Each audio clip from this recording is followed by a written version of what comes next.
بسم الله الرحمن الرحيم. اللهم صل على محمد وآل محمد وبارك وسلم عليه. Assalamu alaikum, viewers. I want to talk to you about the Uyghur Muslims of Xinjiang province of China. There's a lot being said about them, that they are persecuted and sent to camps and all that. I'm not going to confirm or deny or argue about these facts and figures.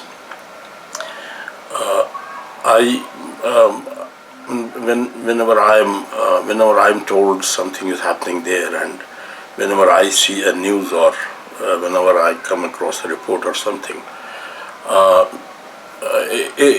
if it's a Western source, then obviously one can't take it at face value. One has to see whether it is authentic or not. But regardless of that, I'm not going into this issue per se, whether they are persecuted or not persecuted, how much.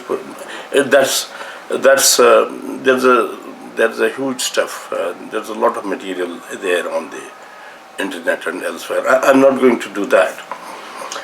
My concern is precisely this, that this Uyghur Muslims issue, it's being brought up by Western governments, by United States, Britain, by Western governments, and they are making a huge deal of it, and they are using it. They are using it as a stick to beat China with. They are using it in their arsenal. Well, that's what states do. That's again not very much of concern to me. That's how states deal with each other, picking up on their weak points, on their hitting their soft belly, and that is how it goes. But where I'm concerned is that in this sort of, if you like, this game, in this political game, they should not use us. They should not use Muslims. We should see through what they are doing, and we must raise some basic questions. And also, what I want to do here is raise some basic questions, and apart from that, I want to bring up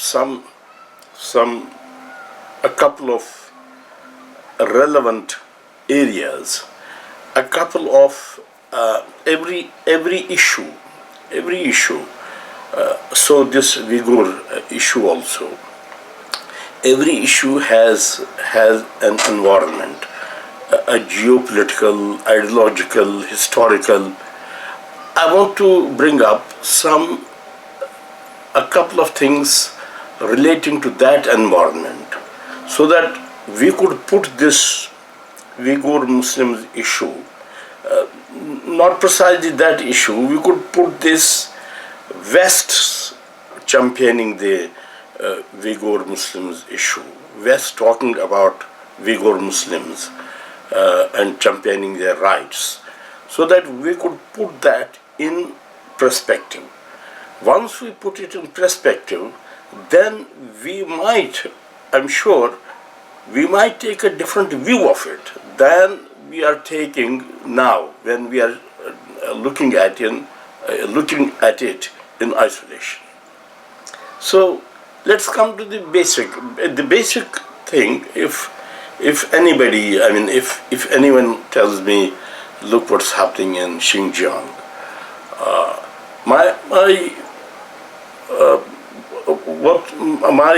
my first response, immediate response, would be, is it worse than what's being done to Palestinians? What has been done to Palestinians?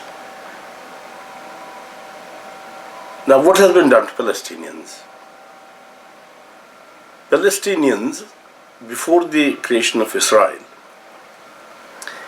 they were taken out of their homes. And you know what home is? Home is sweet home. Home is where a person, tired from morning till dusk and coming, knocking the door, entering the home,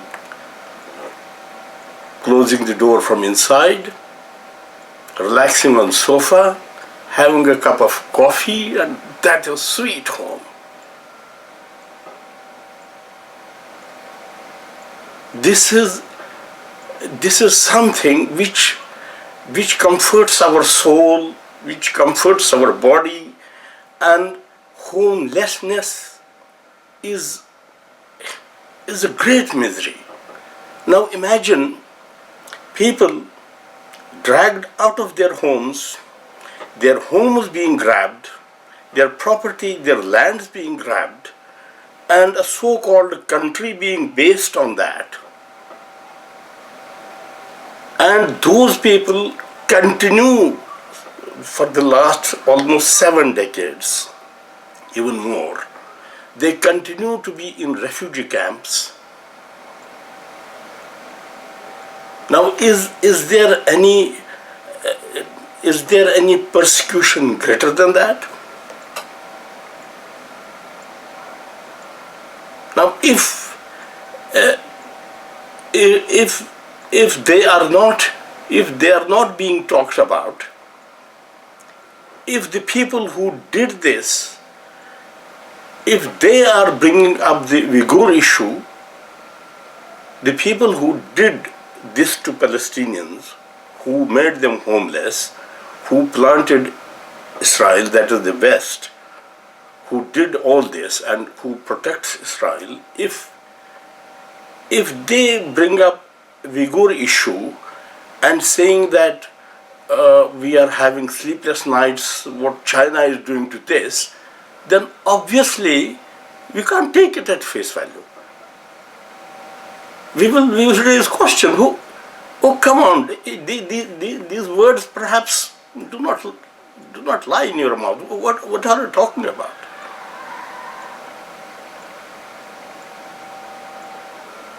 So this is the basic question. Then obviously we can. We can bring up the question of Muslims in India. We can bring up the question of Kashmiri Muslims, and Muslims in India are not any less persecuted. I mean, there are TV debates going on in India now about Uyghurs. It's ironic. They are making a lot of noise about it. And the condition of Muslims in India is very pathetic. I did a master's and a PhD in India. I did PhD in the Indian city of Pune. I know I was very much involved in the Islamic political activities at that time. I know what the hell Muslims are facing there. What is the condition of Muslims? And the current government, and this is not limited to current government. It has been going on there since '47. But the current government is trying to reduce them to nothingness, as if they are not a community at all, making them irrelevant. Whether you vote for us or not, that does not count. So there are a number of examples, but these basic questions which anybody can raise. Let me now bring up, as I said, there are a couple of important things related to this Uyghur Muslim issue, and let me try to bring up that. The first is we have to be clear about one thing. We have to be clear about our day and age. What in this day and age, who is who? What is good and what is evil? We must understand that it is the colonial West who have been trying to colonize the whole world. It is the colonial West and the present political order dominated by West and this time led by United States of America. It is this unjust political order. I was just talking about the Palestine and Israel. It's all the symptoms. It's all the manifestations of an unjust political order that exists today. So the day and age in which we are living, the chief evil, the main evil is the Western colonial political order. And it started from Britain, and now it's West means it. This is now America is the political and military sort of commander in this. And I would request you all to see that how they have managed their affairs and how they have been as has been as some people have termed it, how they have been playing gods and how they have been imposing themselves as masters of humankind. How they have been shaping our societies, our politics. Let's talk of Middle East, which is the political hotbed. When we talk of Muslims and Islam, that's the political hotbed. If you see how British Empire, and after that also, how they have been engineering the political setups, how they have been favoring kings and princes, how they have been dealing with anything that they thought against their interest. Their interest has been that the rulers of those countries should be their puppets. And let me tell you, the West's attitude to Muslims, we must understand that the Western civilization, the colonial civilization, this is a post-religious phenomenon. This happened after they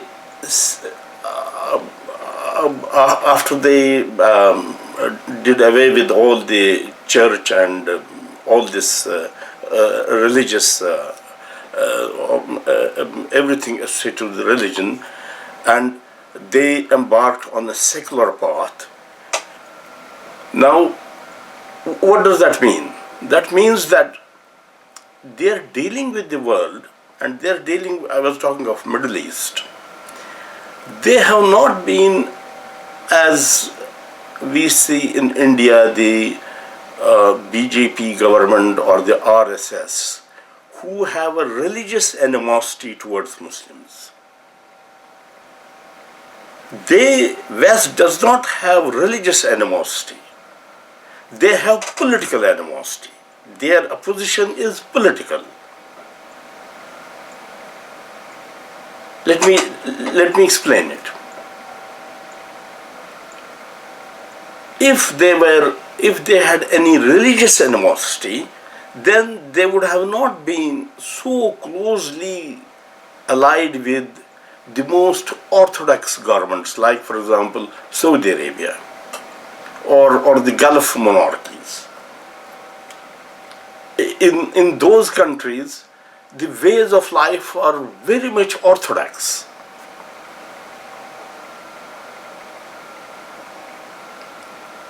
But they have been absolutely comfortable with them because they are not opposed to your way of living, your prayer, your worship.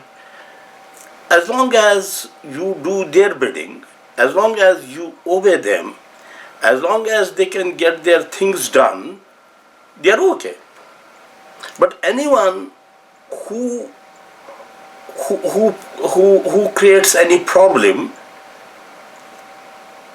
that is what counts for them. And if you take the brief history of last century, you can see how they dealt with such opposition. I was talking specifically about the Middle East.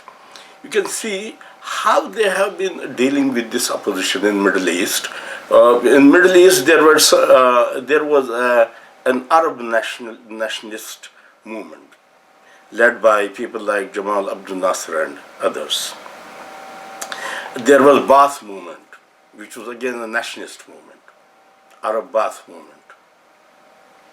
Now, these movements, they were inspired by Arab nationalism, and the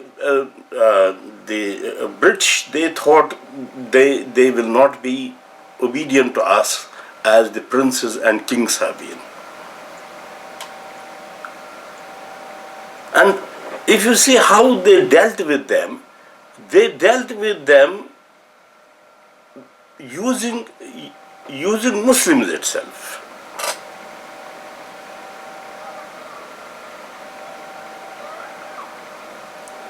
This is a long story, but I would refer you to a very informative, very good book, well written, written on the basis of first-hand evidences and archives and everything, not gossip.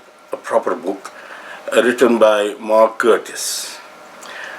Mark Curtis's book it's with me here. It has a new updated edition. It's called Secret Affairs, Britain's Collusion with Radical Islam. You can see how cunning they are and how they have created against Nasser. They started it from Nasser, then they used the same experiment in Afghanistan also. They got Muslims, particularly the Salafi sort of Muslims, they asked them to confront these godless people, Arab nationalists, and later in the Soviet invasion of Afghanistan, the Soviet, the godless Soviet Union. Now this is all cunningness. This is all very how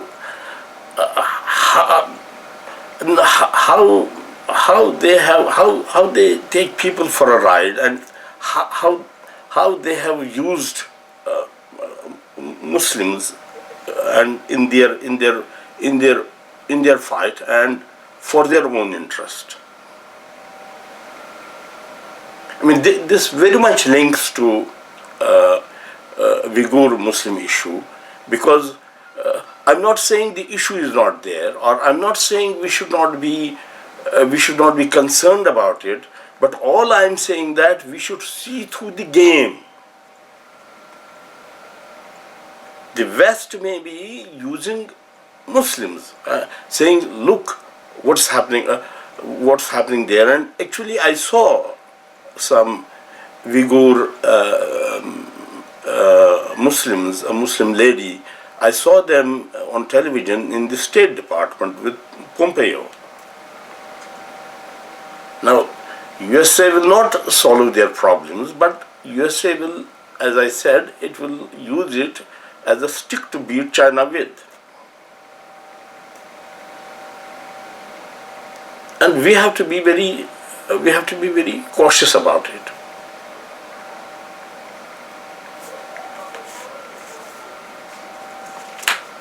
So this was in brief. This was one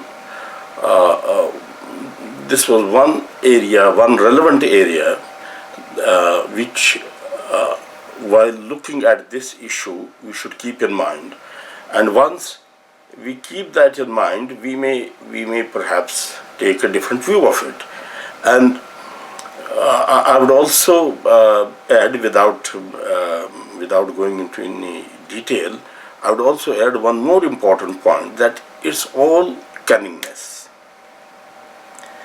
They bring up the bogey of Chinese Communist Party, communism, and they brought up this when they were asking Muslims to fight against Soviet Union. They brought the same thing, godless communism. The truth of the matter is, what's the truth of the matter? The truth of the matter is that communism, maybe they say communism is anti-religion. The truth of the matter is, religion is already not there. So what anti or pro? When Marx was writing his Capital here in London, he was not revolting against religion. Religion was not there at all. It was not the issue. This is very interesting. This was not the issue. The modern colonial civilization, the Western civilization, it started from the demise of religion. They said goodbye to it, and then they started all this secular humanism, all the neoliberalism is as godless as is communism. Why pick up communism? Why? What's the problem? Neoliberalism is as godless as is communism. If communism says in some explicit way that there is no God or something like that, neoliberalism need not say that, but neoliberalism, which is the system of West, it is even more godless. I mean, we have issues of gender here, for example. Just to give an example, that's not the only thing. Just I'm giving an example. That this has become an issue with the Muslims and Christians here. That what's called the gender fluidity. They are bringing up. It's not man and woman. It's so many genders, and it's up to you. I mean, as sometimes if I ask someone, sir, how should I call you? How would you like to be called? In the same way, they would say, sir, what would you like? I have to write your gender. What would you like your gender to be? What should I write? Because it's not man or woman only, it is so many things at so many times. Yesterday I felt I was a man, but today I think I'm something else. And this is to be liberal. And if you oppose this, they are saying it is homophobic. So my submission is that this is all cunningness, that they are bringing up this issue of communism and communist party. It's all a godless enterprise, be it communism or whatever. It's not. I mean, it's as I said, this Western civilization is based on negation of any divine guidance to man. And it's a thoroughly a secular enterprise. And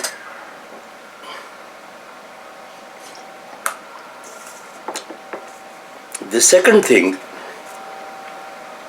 which I want to bring into this, a related area, I mean, I'm saying these related areas, they form the environment of the issue. The Uyghur Muslims, that issue, they form the environment of this. And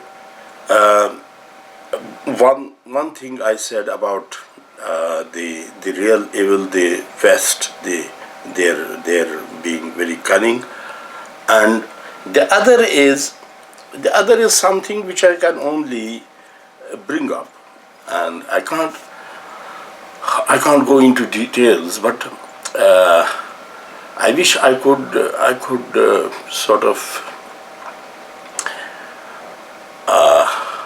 I could create a question in your mind, and if that happens, then well, that's really what I want to do.